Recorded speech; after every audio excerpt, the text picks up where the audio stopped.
Hello, hello, hello, everyone. Mike Arnold here, co-founder of Pat Trading Partners, along with the soon-to-be-on Bob Iacchino. How is everyone doing on PCE and Consumer Sentiment Friday, last day of the month?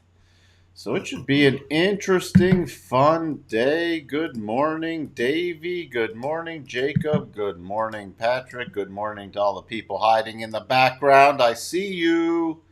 By the way, if you are new here and hiding in the background and have not subscribed yet, please do ring the bell and hit that like button. That's about it because we got to get to some Bob time once I get through a couple more good mornings.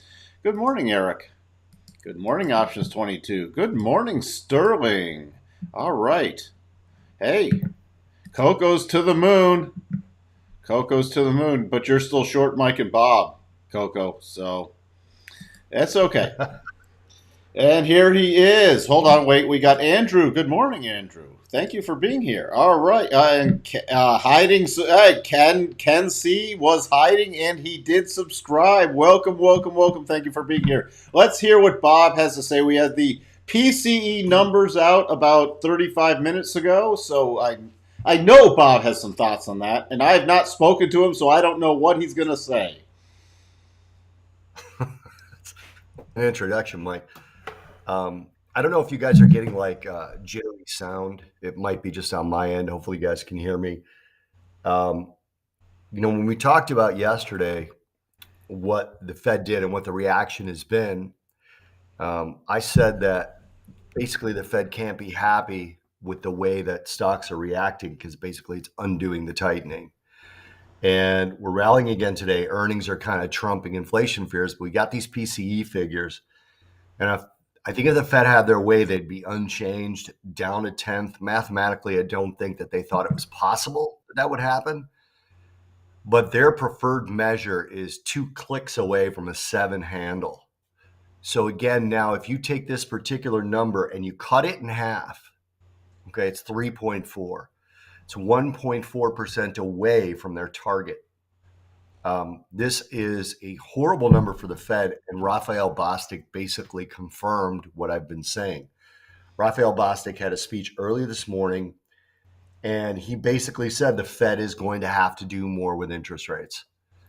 So again, I think the Fed removed guidance because their guidance is allowing the market to think, okay, the Fed said that we're going to see rates 25 basis points lower in 2023 with their dot plots. So we can go ahead and rally the market. And I don't think that's what the Fed wants. So looking at it from that perspective, you take what Raphael Bostic said, the country is not in recession, but the real question is whether current conditions are creating hardship. Inflation needs to be addressed. Rate hikes could hurt job growth, but so far seems the momentum is for continued hiring. It's possible to control inflation while limiting the number of families who have really bad outcomes. The US is always a ways from recession, though concerned that recession fears could become self-fulfilling. I take that all into consideration, and I believe that the probability of the rate hikes being 25 basis points in the next meeting are going to shift. I think we're going to start to see the 25 basis point probability go down and the 50 to 75 start to slowly rise as there's more Fed speakers. Remember, the Fed was in a quiet period before their meeting.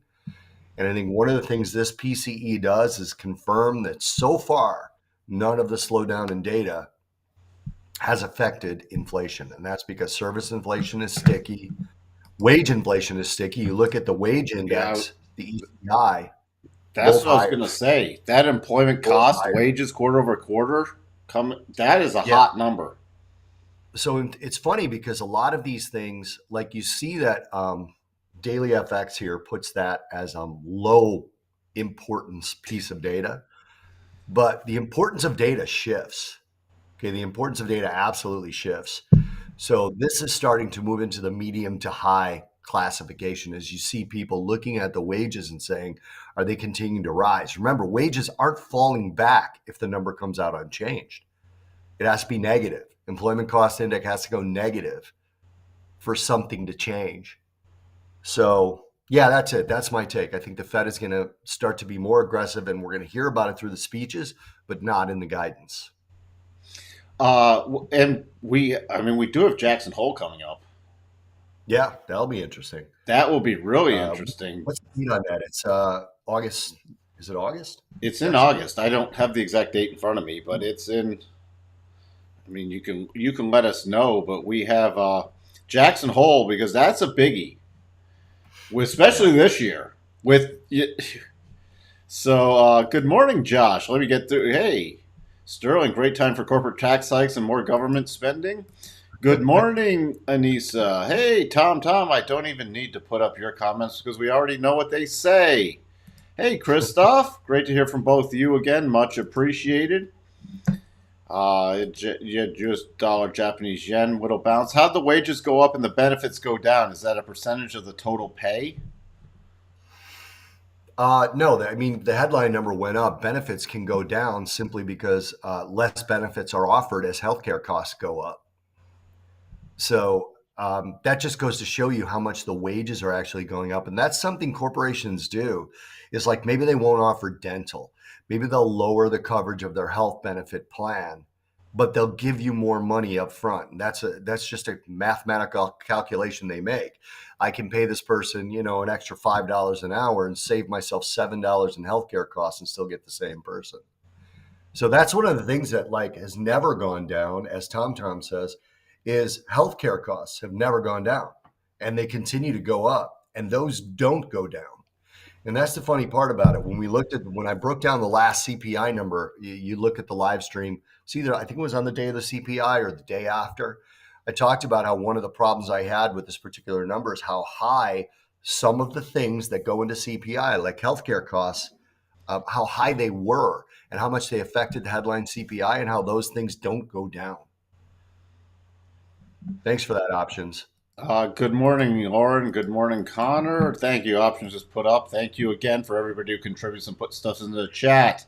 Economic Symposium on the 25th through 27th of August. So, what's that? 3.5 weeks away. Yeah. So, that's where we're looking because that's always, you'll have Powell speaking. So, we'll get more if they're going to give more clarification going into September, or are they going to just keep everybody guessing and it's what you talked about since the market keeps discounting what they're trying to do. Yeah. But It's going to be interesting. I'm currently really happy that I'm long the S&P and long Bitcoin. I keep telling everybody that that's what I did. So, hey, real quick on today's podcast, we're not going to do trades if anybody tunes in just for futures trades because we've got two guests today. We've got Amelia Bordeaux and Cameron Dawson. So there's two guests. So we're just going to do interviews, but we're going to tweet trades out. So I'm going to put together a tweet. Jim and I are going to put our trades on there. And I'll probably release it before the podcast episode. Maybe I should wait. I don't know. Doesn't really matter to me. But we're going to review the Bitcoin trades and the other trades that we're currently in. I talked to Mike about this yesterday, Coco. I'm never really bullish or bearish, ever. I could care less which direction the market goes. This is an honest statement. I actually talked to Mike yesterday, and I'm like, I don't care. Like, if somebody says, are you bullish? I'm like, I don't know. Let me look at a chart. Somebody says, are you bearish? I'm like, I don't know. Let me look at a chart. I could care less what direction the market goes in. Don't care. Put on the trades that the price action gives me, and that's it. Don't really care. So that's another one of those titles like recession. It's like, honestly, who gives a shit? I certainly don't. Also, it's all a matter of time frame. Yeah. See, this is what people keep confusing. It's like if you're bullish, every day should go up. No, you can have bearish moves in a bull market. Again, you can have bullish moves in a bear market. And the people confuse time frames all the time. And that's what matters. Yeah, they released PCE. Let's see. Bob, you have any thoughts on? I'll read Sterling's comment, but do you have any thoughts on consumer sentiment and if that will have any effect on the markets? So consumer sentiment is actually a really good indicator of it's as good, if not better, the 2-10 spread to recession. So they actually, or let me rephrase that to GDP changes. So if consumer sentiment bumps up, overall, it will move to GDP might bump up a little bit. And if consumer confidence heads lower, GDP heads lower. If you put those two on a chart, they're really tightly correlated. They're positively correlated. So from that perspective, I would say probably yes, but earnings are kind of overshadowing everything right now, which they should, because earnings have been mixed, but they've leaned strong, especially in the companies that matter, like Apple. And it's funny, you look at Apple, who has a good report, Amazon, who has a fantastic report, Intel has a garbage report. Um, Three really big companies, Apple and Amazon, make up 10% of the S&P 500 total. Um, so yeah, it could have an effect. Uh, Coco wants to know your targets on your S&P 500 and Bitcoin trades. I gave the Bitcoin target yesterday, Coco. You were too busy screaming. You didn't listen. Bitcoin target was 26,400. S&P target, I got to look. This is way too small. Hang on. I never show these on my face.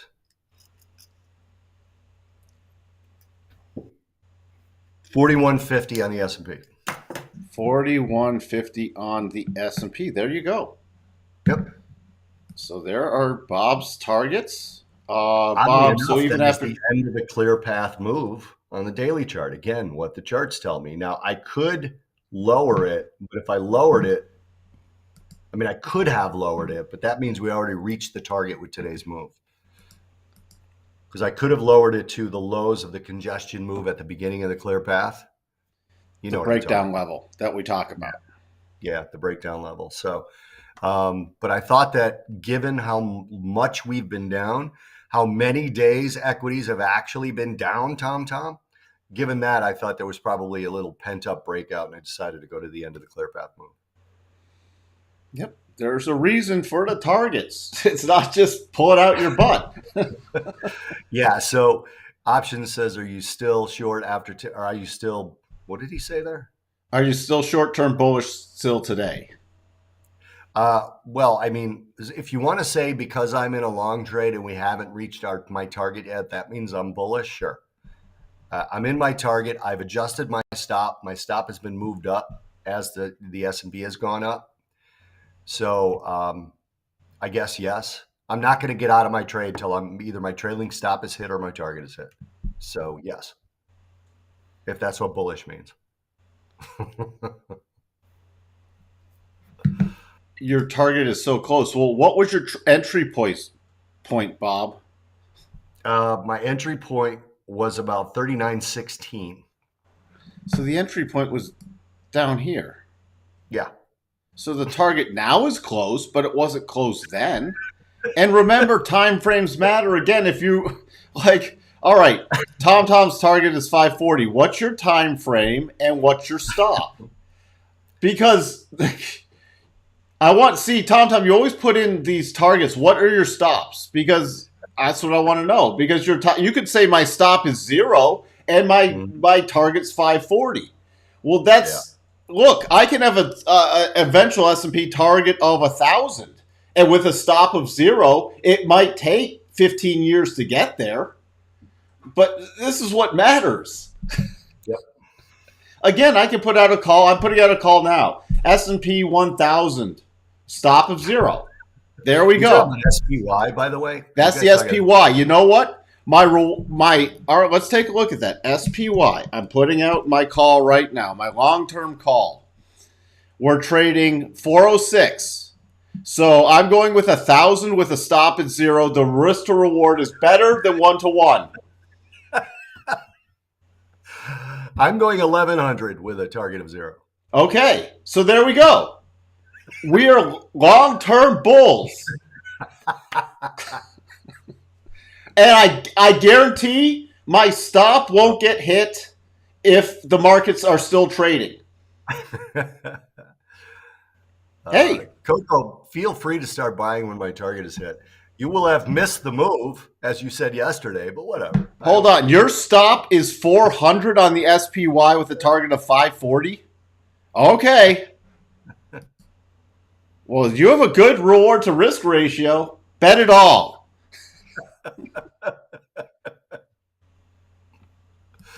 Oh God, that's awesome. I love this. All right, I'm going to actually go to work, which is All right. my work is not YouTube, but I'm going to go to work, and I will see you guys Tuesday afternoon. If something crazy happens, Mike, let me know, and I'll come on again. I mean, unless consumer sentiment is shocking. But who knows what the market. I mean, there's so much money to get put today with month end stuff and the massive buyback programs on deck today. I, Yep.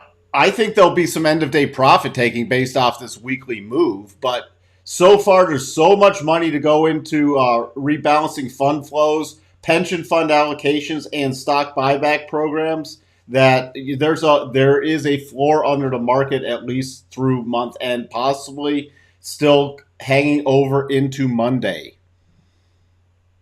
You're loading up. Well, Hang on, what is Sterling saying here? I don't have that same. I don't this have those. morning, the 10 years up 1.27 and the 30 years up 0.40. What are the bonds telling us? I have the 10-year note in the U.S. at 270. It was at 269. Well, it's at 272 now. It's at 269 yesterday. So what's the 1.27? Are you going out a few decimal places? I'm confused. Or is talking a percentage on were you talking the yields or the actual note themselves? Because the notes have pulled back. So if you're talking the yields, I've got the yield up 4 basis points on the 10-year, and basically what it's telling us now is what Raphael Bostic just referenced. Okay, you've got inflation numbers that have jumped again with the PCE and the employment cost index. So inflation drivers and inflation readings have jumped again. All right, and Raphael Bostic says more work needs to be done. That's why we're getting this small pullback in the equities right now, is because bonds are reacting to that data and to Bostic's comments. So that's the little bit of a pullback you're getting. If yields go higher, equities fall, even though they never fall. So that's basically what's happening. But, again, I think the Fed is removing their guidance for a very specific reason. I think they want the markets and the economy to be nervous when they do something and to be speculating that they might do a lot more. So you're getting some tech questions, guys. So I'm going to go. all right. Thank you for being here, Bob. We're going to watch your longs as soon as I get out of mine. Okay, we're going to keep an eye on that. Well, you're going to put so much selling pressure on the market. Just make sure the the SPY goes below 400. Yeah. Just Put go some on your selling- stop hunting. I'm going to go stop hunt. I'm going to tell everyone in the industry that I know that 400 is a place where there couldn't possibly be any stops at a round number. That's weird. All right. Okay. Have a great day. See you guys. Hey, there's a little bonus segment with Bob. Bonus segment with Bob. Hey. So, there you, Eric? Yeah, everybody. Let's see. Andrea, quick question. Would you make your bottom harmonic at the 100% line yesterday, the low pivot at the 4 hour? Again, Andrea, it depends on your time frame. Let me go through this also. And it depends on your duration. Now, why do I still have the harmonics from the highs back in the 31st to the lows at the 17th? Because we closed above the 62.5, so I'm still focused on 41.31. Then we have Bob's target, which is the end of this clear path move, which is technically this 41.50, just happens to be exactly 41.50. And then up in here, anywhere in here, is the big reversal play. Again, it's trailing stops from long positions. This was an aggressive buy position and running up here. And the last aggressive buy was back on the 15th of July. So those are the two major buy patterns. Now, if you're asking for shorter term, if you're playing something in shorter term, then yes, your harmonics for shorter term, for pullback moves especially, let me recolor this to purple harmonics matter. Here we go. Purple harmonics matter. Let's make it light purple. So this is on Andrea. Again, thank you for being here. Would you use, so for shorter term, yes. Why is this shorter term? Because this is a key pullback area, and then we had the breakout play. So these are your shorter term harmonics that I will be watching for pullback areas. Right now, we're sitting here testing the 12.5%. Key area I'm also watching going into the open. We're not going to have a lot of time to get through levels today, but overall I'm watching for another push-up move. 4,077. And then since it's still going in end of month Friday, the next area, if we did break down below that, would be the 25% harmonic 4061. The only thing is you have, so on the 4 hour, I need more time, but I can't start much earlier. So you see we have a clear path move on the 4 hour. Here's the breakout zone for a bigger pullback. Now, this is where you go down in time frame and you look at the pausing area to help fine tune this area. So here would be the pausing area. Right in here. You can go somewhere in this area. Again, it's not a brick wall. And then we come back in and you see that's right at this bottom of the 4 hour rotation zone. If we did spike below that, I'd be watching this on the closing basis, but this would be the pullback basis, 4,061. What I'm watching for short term is now a rotation going up into the open. Okay, especially on a move back above. This is the short term. Why? We just broke this little support ledge resistance, but we popped back above that. That's the short term bullish breakout play for the open. I hope that makes sense. So that's see, this is where I'm trying to teach people, because Andrea, I don't know if it's Andrea or Andrea. I'm sorry, I don't want to mispronounce your name. So she's watching for a pullback on the open. So that would be the bigger harmonics. And if you wanted to get more aggressive, this is how you can use harmonic zones. You can go to the early morning. So this would be this key area between the 12 and the 25 with the rotation zone. You don't have much great overlap there, so I'd stick with the longer ones. But that's where I'll use the other swings too if you're really going short term. And you can look for clusters. And then you refine clusters with key price action, because price action matters. So this gives you areas to zero in on. So if you did break down into the open, or even we broke down until let's hypothetically, then I'm going to have to wrap this up. Sorry, not many numbers today. We'll go over stuff this afternoon. But let's just say you broke down into the open before the consumer sentiment number that comes out at 9 a.m. Where's the next level I'm keying off of? Is right in here based off that 4 hour rotation zone and that pausing area. Right in here, and I'll start watching for the rotation play back up. So that's how you put the levels together.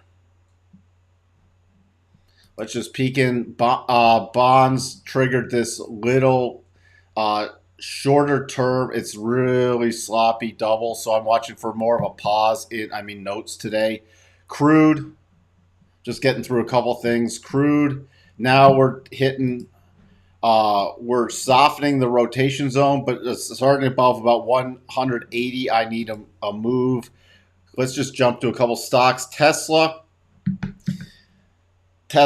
pretty much flat going in the pre-market. You do have a double top, but on a push higher, at 866 is the next target on a bullish move higher. If it gets back above this 837 support holds. Qs, the next target is 313 and then 315. Those are your next targets. Right in here, there's lots of key resistance up in there. And your major supports coming back at 307.50. Spiders, we've roughly hit the 407.50. We're above that now. So my next target, remember the 87.5. Why am I using that target? You got to close above the 62.5 2 times. The 87.5 is the next significant target, 410.62. Then above there, you can use the clear path move on this one, which is 413.90 area. And then it would be this 417.50 area, 417.44. You are welcome.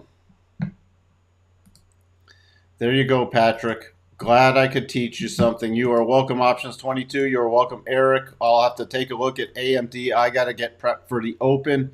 I will come back. We'll do some more quick analysis. And if you have questions, please consider tuning in at 3:30 today. I can answer some more price action questions, and we'll leave the analysis more for Sunday. So if you want to ask questions, tune in today to the live stream. With that, have a good day trading. I'll talk to everyone later. Bye for now.